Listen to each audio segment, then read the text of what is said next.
Medical bypass. Halo, kali ini kita akan belajar mengenai histologi respirasi. Baik, kita akan belajar mengenai sistem respirasi. Untuk sistem respirasi dibagi menjadi dua parts, ada pas konduksi sama pas respirasi. Nah, untuk pas konduksi itu namanya aja konduksi, jadi dia hanya menghantarkan udara dari luar hingga ke dalam tubuh kita atau ke dalam paru-paru. Nah, di mana pada proses konduksi atau pada pas konduksi itu tuh udara akan terjadi tiga penyesuaian, mulai dari penyaringan dari partikel-partikel atau patogen, yang kedua pengaturan kelembapan, yang ketiga itu pengaturan dari suhu. Nah, yang termasuk pada pas konduksi ada cavitas nasalis. Di cavitas nasalis ini akan terdapat dua struktur, yaitu vestibulum nasis sama fossa nasalis atau rongga hidung. Nah, nantinya akan terdapat konka yang terdiri dari tiga bagian, ada anterior, median, sama posterior, yang nantinya tuh dengan adanya konka tersebut akan membentuk suatu turbulensi dari udara sehingga proses penyaringan sama kelembapan akan semakin sempurna. Selanjutnya ada faring. Nah, untuk faring itu sendiri dibagi menjadi tiga, ada nasofaring, orofaring, sama laryngofaring. Terus di sini juga ada epiglotis, ada laring, trakea, bronkus, dan bronkus terminalis. Nah, untuk pas respirasi, itu tuh artinya bahwa sudah mulai terjadi diskusi udara antara pertukaran oksigen dan karbon dioksida. Nah, di mana untuk yang termasuk pada bagian pas respirasi itu ada bronkus respiratory, terus masuk ke ductus alveolar, ke saccus alveolar, atau kayak seperti kantong-kantong makanya disebut dengan saccus, yang terakhir ke alveoli atau alveolusnya. Yang pertama kita akan membahas mengenai kavitas nasi. Nah, untuk kavitas nasi itu sendiri dibagi menjadi dua jenis epitel yang berbeda. Yang pertama di sisi kiri ini ada kapital olfaktori, yang sisi kanan ini ada epitel respiratori. Kenapa pada kavitas nasi itu ada dua jenis epitel yang berbeda? Karena kalau semuanya kita lihat pada anatomi hidung, nanti itu pada bagian superior dari konka itu tuh ada lamina cribriformis yang nantinya dia itu akan berlubang. Nah, lubang-lubang tersebut nanti akan terdapat bulbus olfaktori dan dipersalavi oleh tractus olfactorius, nervus olfactori. Nah, makanya pada bagian eh, daerah tersebut itu tuh akan dilapisi oleh epitel olfactorius, karena fungsi dari epitel olfactorius itu sendiri menghantarkan stimuli apabila ada odor atau bau dari suatu makanan atau suatu zat nanti akan mengeluarkan odor.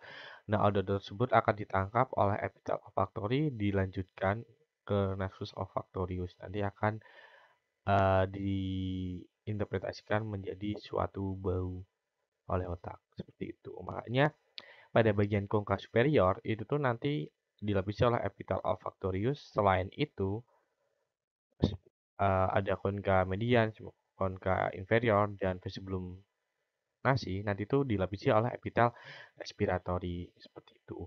Nah, untuk epitel olfactory itu tuh merupakan epitel kolumner kompleks. Sedangkan epitel respiratori itu adalah epitel kolumner pseudo kompleks bersilia dan bersel goblet.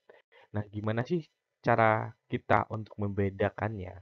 Yang pertama, kita lihat pada bagian apikal dari epitelnya. Nah, kalau untuk yang bagian epitel respiratori, di sini tuh tampak ada seperti rambut-rambut halus atau modifikasi pada bagian apikal yang disebut dengan cilia. Sedangkan pada epitel yang olfaktorius itu tidak didapatkan. Yang kedua, kita amati di sini terdapat sel goblet yang tidak terpolos oleh warna. Bentar saya ganti warna. Nah, di sini ada sel goblet. Fungsinya akan memproduksi musin yang membantu dalam proses penyaringan partikel dan melembabkan udara. Nah, selanjutnya kalau yang pada epitel olfactorius dia didapatkan adanya ductus olfactori. Nah, ini. Sedangkan pada epitel respiratori tidak didapatkan adanya ductus olfactori.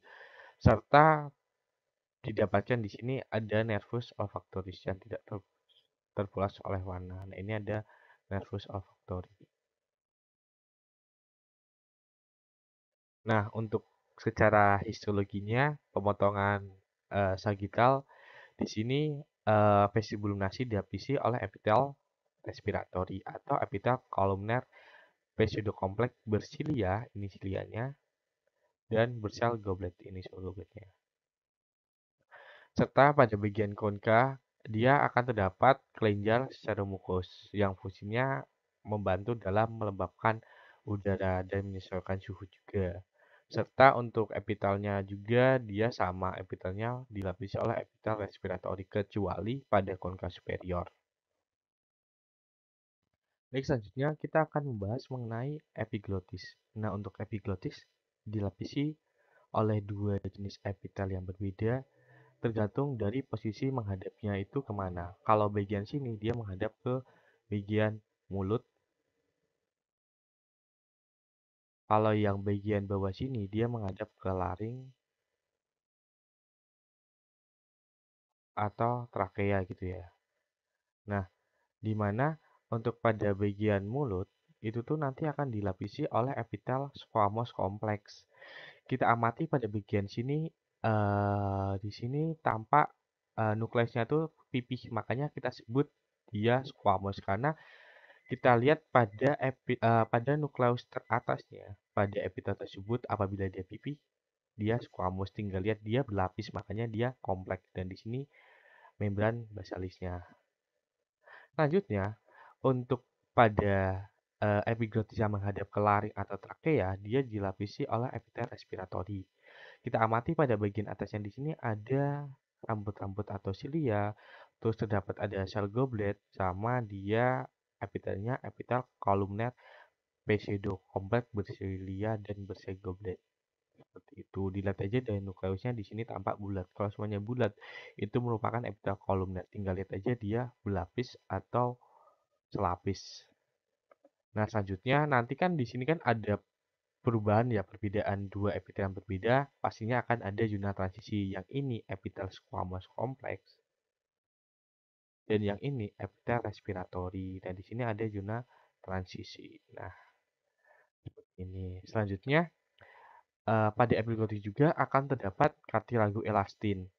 Nah, pada kartilago elastin di sini kan lakuna.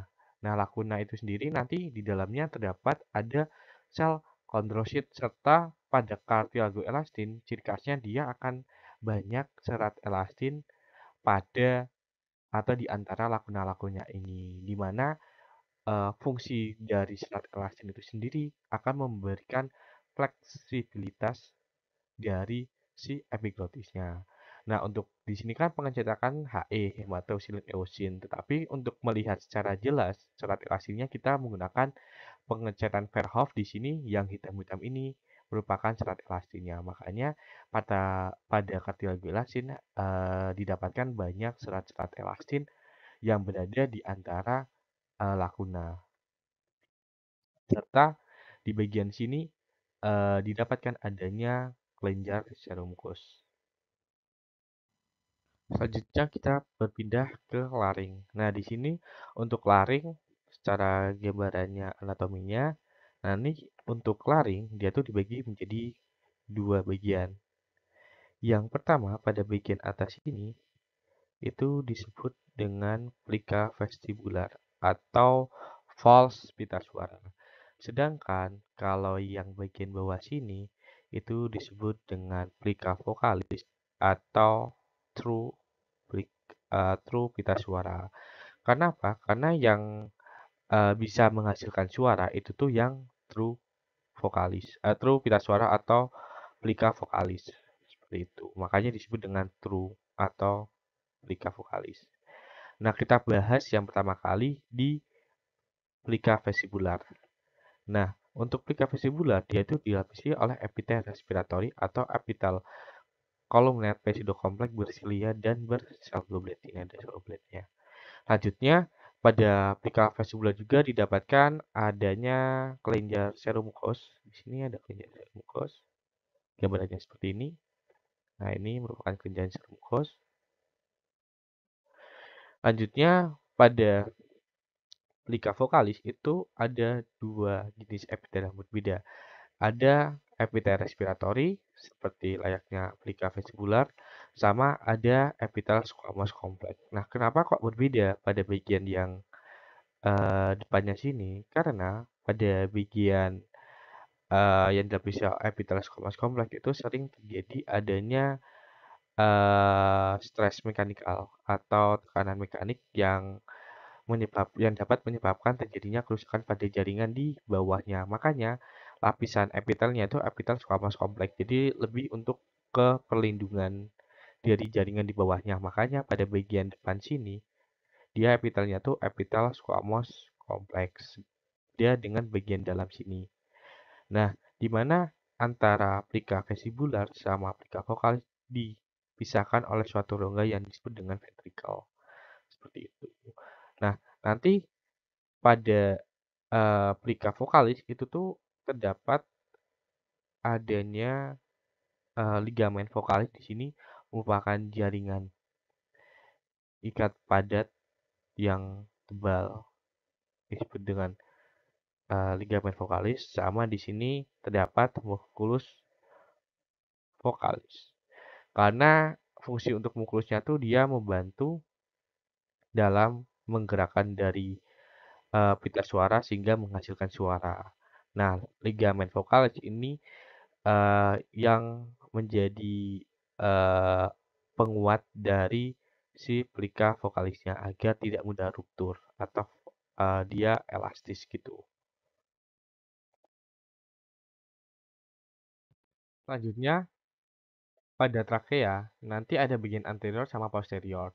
Nah, untuk yang ada bentuk seperti cincin, nah ini kartilago hialin seperti huruf C itu anteriornya. Nah, untuk posteriornya nanti dia dilapisi oleh musculus trachealis di sisi sini. Nah, selanjutnya untuk trakea dia dilapisi oleh tiga lapisan. Yang pertama mukosa. Pada mukosa dilapisi oleh epitel respiratori atau epitel columnar pseudostratified bersilia dan bersel goblet. Di sini ada sel goblet, goblet. Terus nanti di sini kan membran basalis. Nah, pada bagian bawahnya membran basalis ini kita sebut lamina propria. Pada lamina propria kita dapatkan ada pembuluh darah sama jaringan ikat longgar. Selanjutnya pada submukosa akan kita dapatkan di sini kelenjar seromukus serta jaringan ikat padat. Dan untuk lapisan yang adventitia kita dapatkan di sini ada kartilago jenis hyalin. Di sini pada tepinya tampak adanya perikondrium. Terus di sini adanya lakuna, di dalamnya ada sel kondrosit, serta ada musculus trachealis di sini, yang mana dia akan melapisi pada bagian sini. Lanjutannya dari yang kartilago hyalinnya. Baik, kita lanjutkan ke bronkus. Yang pertama di sini ada gambaran bronkus. Nah, di mana bronkus itu disupport oleh satu lempeng kartilago hyalin. Nah, ini yang bentuknya seperti lempeng. Lanjutnya kita amati di sini mukosanya dia tampak berlipat-lipat. Nah, untuk mukosanya itu sendiri akan dilapisi oleh epitel respiratori atau epitel columnar pseudo kompleks bersilia dan besar goblet. Nah, selanjutnya di bagian bawahnya dari mukosa nanti akan ditambahkan adanya otot polos. Nah, di sini ini bentukan dari otot polosnya. Selanjutnya di sini juga tipe kartilago hyalin di mana tanpa adanya perikondrium. Nah, di sini perikondrium di tepi-tepinya. Terus di sini adanya lakuna yang dalamnya ada sel kondrosit serta didapatkan juga ada kelenjar seromukus. Nah, ini bagian dari bronkus. Jadi ciri khas dari bronkus itu pasti dia ada selempeng dari kartilago hyalin ini. Untuk membedakan dari bronkus bronchiolus yang jenis lainnya. Baik, selanjutnya dari bronkus kita masuk ke bronkus terminalis. Nah, ini tampak dari bronkus terminalis. Secara gambar histologinya kita amati di sini tidak tampak adanya kartilage hialin, terus tidak didapatkan juga kelenjar dari serum mukus. Nah, untuk mukosanya sama, masih tampak berlipat-lipat, terus pada bagian mukosanya akan dilapisi oleh epitel kuboid simplex. Di sini tampak dia selapis dan bentuk nukleusnya itu bulat. Selanjutnya pada mukosa juga didapatkan ada sel clara, yang mana sel clara merupakan sel yang dia tidak bersilia, beda dengan epitel kuboid simplex yang dia ada silianya. Terus pada sel clara juga dia akan mensekresi glikosaminoglikan yang fungsinya untuk melindungi mukosa bronchiolusnya, dan di sini didapatkan ada sel otot polos. Setelah dari bronchiolus terminalis, kita masuk ke bronchiolus respiratory. Nah, pada bronchiolus respiratory di sini dia mukosanya tampak berlipat-lipat. Terus pada bagian mukosanya dilapisi oleh epitel kuboid simplex sampai epitel kolumner. Kenapa berbeda? Karena ada beberapa bagian yang tampak seperti epitel kuboid simplex, ada juga yang tampak epitel kolumner simplex. Seperti ini tampak epitel kolumner simplex, tapi pada bagian sisi sini dia tampak seperti kuboid simplex. Terus di bagian mukosa juga didapatkan ada sel clara yang sama, dia akan menghasilkan cairan glukosaminoglikan yang fungsinya untuk melindungi mukosa dari bronchiolusnya, serta didapatkan ada lapisan otot polos. Nah, untuk ketebalan mukosanya dia lebih tipis dibanding dengan bronchiolus yang terminalis. Udara yang dari bronchiolus respiratory dia akan masuk ke ductus alveolaris. Nah, ini merupakan tampak dari gambar histologi ductus alveolar yang saya beri tanda merah. Nah, di sini nanti pada bagian mukosanya akan dilapisi oleh epitel kuboid simplex, dan di sini didapatkan juga adanya sel otot polos. Serta pada lapisannya di sini kita dapatkan adanya pembuluh darah kapiler. Selanjutnya dari ductus alveolaris kita masuk ke sakus. Namanya aja sakus, jadi bentuknya seperti kantong-kantong. Nah, untuk gambar histologinya di sini dia tampak seperti kantong. Nah, ini yang saya beri warna merah. Nah, di sini tampak seperti kantong yang menandakan oh ini sakus alveolar. Hanya itu saja. Setelah tadi dari sakus alveolar atau kantong alveolar, kita masuk ke alveolusnya. Nah, pada alveolus nanti itu pada bagian epitelnya dia akan tersusun oleh dua sel yang berbeda. Yang pertama ada sel pneumosit 1 dan ada sel pneumosit 2. Nah, bedanya apa? Nah, pada sel pneumosit 1 nanti itu dia merupakan 90% yang menyusun dari alveolus, serta selnya tampak besar dan dia pipih dan memanjang. Nah, ini dia yang disebut dengan sel pneumosit 1. Sedangkan pada yang sel pneumosit 2, dia jumlahnya sedikit, kurang lebih sekitar 5%, dan dia bentuknya tuh bulat atau kuboid. Nah, ini yang sel pneumosit dari tipe 2. Nah, biasanya dia tuh terdapat di septum intraalveolar. Jadi di daerah percabangan-percabangan. Nah, ini septum intraalveolar. Nah, seperti itu. Serta pada sel pneumosit 2 nanti itu dia akan menghasilkan surfaktan, yang mana surfaktan itu dia akan mengurangi tegangan pada permukaan alveolus dan membantu dalam pematangan paru, sehingga kasus-kasus terutama pada neonatus akan mencegah terjadinya sindrom distres pernafasan pada bayi ketika baru lahir. Dan ada satu sel lagi, yaitu sel makrofag atau sel DAS. Sel DAS ini merupakan sel makrofag yang terdapat pada alveolus, yang fungsinya itu dia akan melindungi alveolus dari patogen ataupun partikel udara yang telah masuk pada area alveolusnya.